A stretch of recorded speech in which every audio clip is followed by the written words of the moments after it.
It's October 2nd, 2018, early afternoon. A journalist is standing with his fiancée outside the Saudi Arabian consulate in the Turkish city of Istanbul. They're planning to marry, but he needs documents to prove he's really divorced from a previous wife. He'd already visited the consulate a few days ago, and they treated him well, offering him tea and biscuits. He'd left with a smile on his face. He told his fiancée, Hatice Cengiz, that he missed his country, his people. You see, Saudi Arabian journalist Jamal Khashoggi has been living in self-imposed exile for about a year, ever since he got on Saudi Crown Prince Mohammed bin Salman's bad side.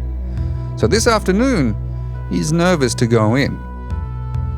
He hands his personal phone to Hatice first. She's been instructed to call someone he knows, an aide to the Turkish president, if anything goes wrong.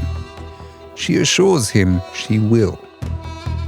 As he enters the building, Khashoggi seems surprised to spot someone he already knows. "What are you doing here?" he asks. And that's when it begins. The grisly nightmare that will dominate global headlines for months as details of what happens next are made public. Saudi Arabia denies it all. But Crown Prince Mohammed bin Salman, otherwise known as MBS, gets a new nickname to fit his initials: Mr. Bonesaw.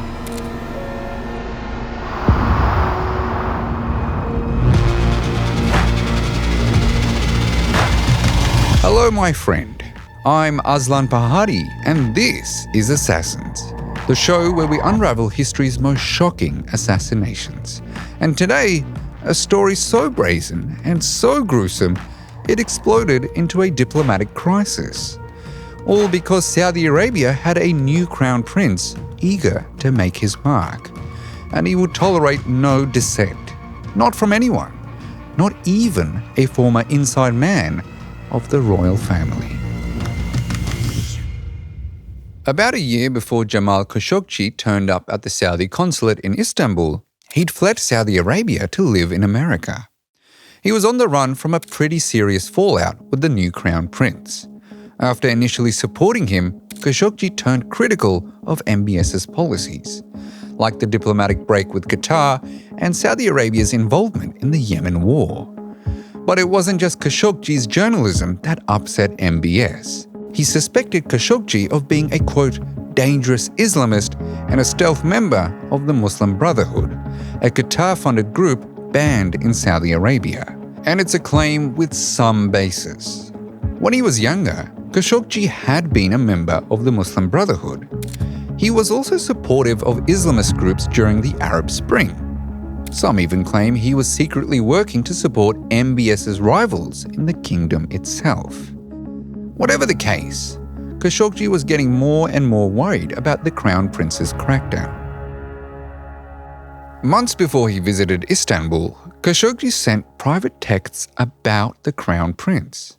He called him a, quote, beast Pac-Man, saying the more victims he eats, the more he wants. But the relationship between Khashoggi and the Saudi government wasn't always so combative. He'd actually been close to the royal family for decades. His own family had a history with the House of Saud going all the way back to Saudi Arabia's founding king. So in the 2000s, despite everything, Khashoggi spent 4 years as the media advisor to Prince Turki Al Faisal, the Saudi ambassador to the UK and later the US. And Khashoggi was good at it. He was known as a smooth talker and an articulate defender of the realm.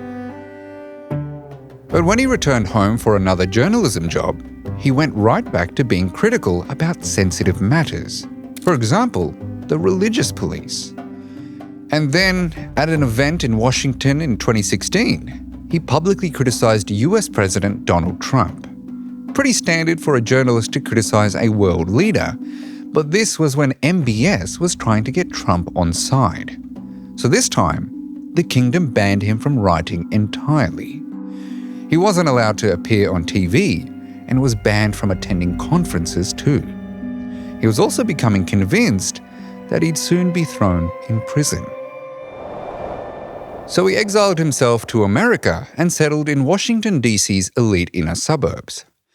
There, he landed himself a job as a monthly columnist for the Washington Post, where he continued his campaign of criticism, often naming the Crown Prince personally in headlines. This is a newspaper that's read by politicians, bankers, and leaders all over the world. The Saudis were not happy. MBS was polishing his image as a reformer, a modernizer. He presented a vision so bold it shocked some insiders. A Saudi Arabia less dependent on oil. A Saudi Arabia focused on Silicon Valley startups and growth. And perhaps most controversially, a Saudi Arabia where women could drive, and where 6 million jobs could be created by giving women freedom in the workforce. In pursuing these goals, MBS made enemies of Saudi Arabia's religious hardliners and extremists. And so he became draconian about dissent. He simply couldn't have Khashoggi denouncing him in the Western media. Various members of the House of Saud tried to convince Khashoggi to come home. They offered him cushy jobs, assurances of safety, but Khashoggi didn't buy it. He believed it was all a plot to capture him, so he stayed away, right up until he needed those documents to marry Hatice. Turns out, his suspicions were right on the money. Jamal Khashoggi enters the Saudi consulate in Istanbul in October 2018 and immediately spots a familiar face. A former diplomat and intelligence official now working for the Crown Prince. In fact, he and Khashoggi had been colleagues at the Saudi embassy in Washington back when he was an insider. The conversations in the consulate are all in Arabic but have been translated. Khashoggi asks him, "What are you doing here?" Instead of an answer, he's pulled into the Consul General's office. There are several men already in the room, including the Consul General himself. Once seated, his former colleague tells Khashoggi there's an Interpol warrant for his arrest, that he needs to return with them to Saudi Arabia.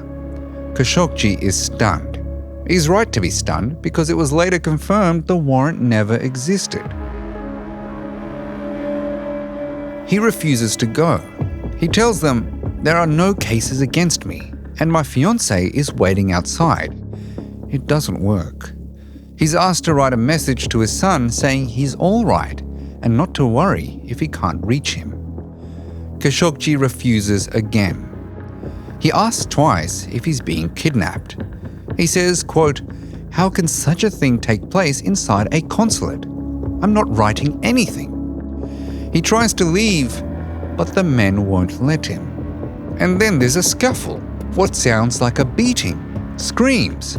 Finally, Khashoggi says, "Are you going to drug me?"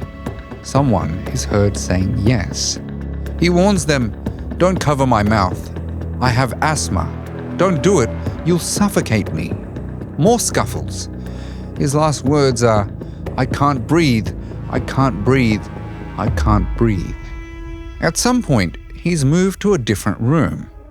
But not long after, some say you could hear the sounds of a bone saw cutting through flesh.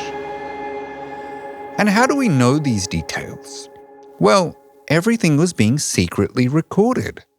To date, only a few people in the world have heard the full recording of Khashoggi's murder. Some accounts from the day say that you could hear his screams through the consulate. A few hours after Khashoggi disappears into the consulate in Istanbul, his fiancée raises the alarm. The consulate is closing and he hasn't come out yet.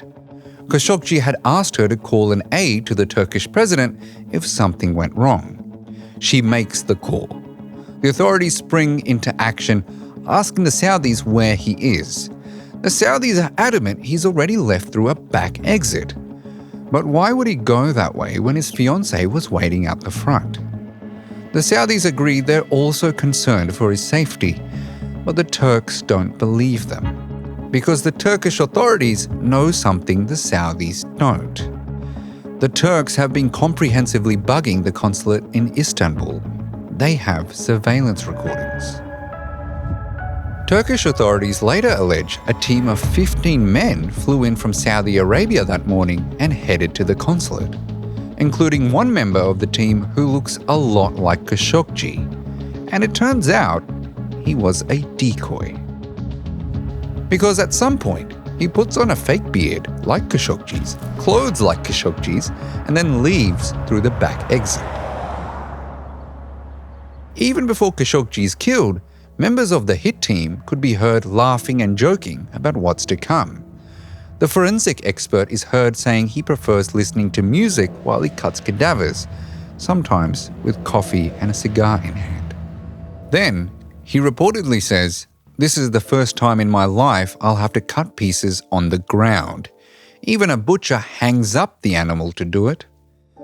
A little later, just before Khashoggi enters, someone else is heard asking, "Has the sacrificial animal arrived?" Turkish intelligence share their recordings with fellow agencies in the US, Saudi Arabia, Germany, France, and Britain. The tapes have never been made public, but it's clear from those who've heard them that Jamal Khashoggi was lured to the consulate, killed, and then dismembered. So why was Turkey bugging the Saudi consulate in the first place? And why were they so willing to expose their own spying? Countries don't generally like to admit they do that, but it's all about geopolitics. Saudi Arabia and Turkey were bitter enemies at the time. MBS had gone so far as to call Turkey part of the, quote, triangle of evil that included Iran and religious extremist groups.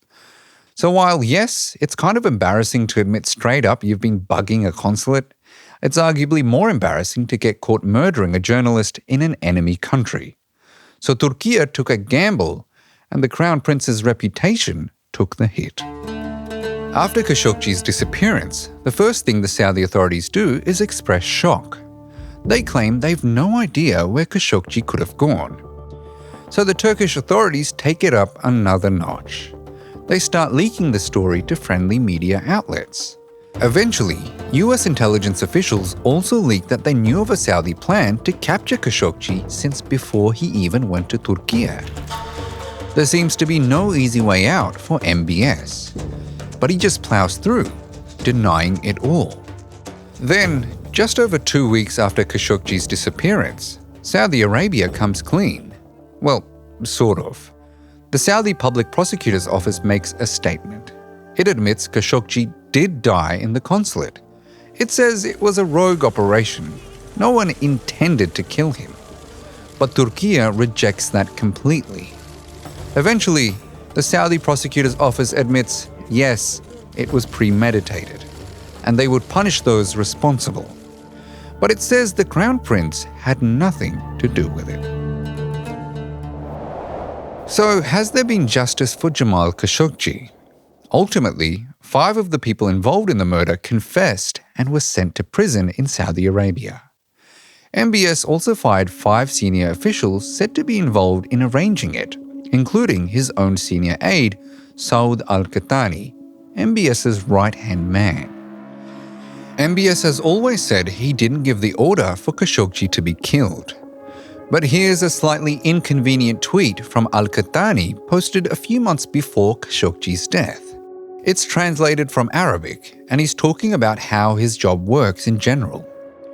"Do you think I make decisions without guidance? I am an employee and a faithful executor of the orders of my lord the king and my lord the faithful crown prince." And what about Khashoggi's fiancée, Hatice? She says there's still no justice, because the one person she believes masterminded the killing hasn't been punished. Now, years since Khashoggi's death, the stain has largely washed off the Crown Prince himself. He hasn't been sanctioned, far from it. He's still welcomed at global events and meetings. Saudi Arabia's relationship with the US is stronger than ever. It helps that the kingdom is a key supplier of the crude oil American refineries still need. So the Crown Prince seems to have papered everything over diplomatically, but also personally. In 2019, he paid Khashoggi's children in Saudi Arabia restitution of millions of dollars in cash and real estate. A Saudi official said these kinds of payments are normal in the kingdom. Victims of crime or natural disasters are often given financial compensation, but others call it blood money. Thank you for watching, my friend. Do you think Khashoggi's murder backfired on MBS? Or did the Crown Prince come out clean? Tell us in the comments.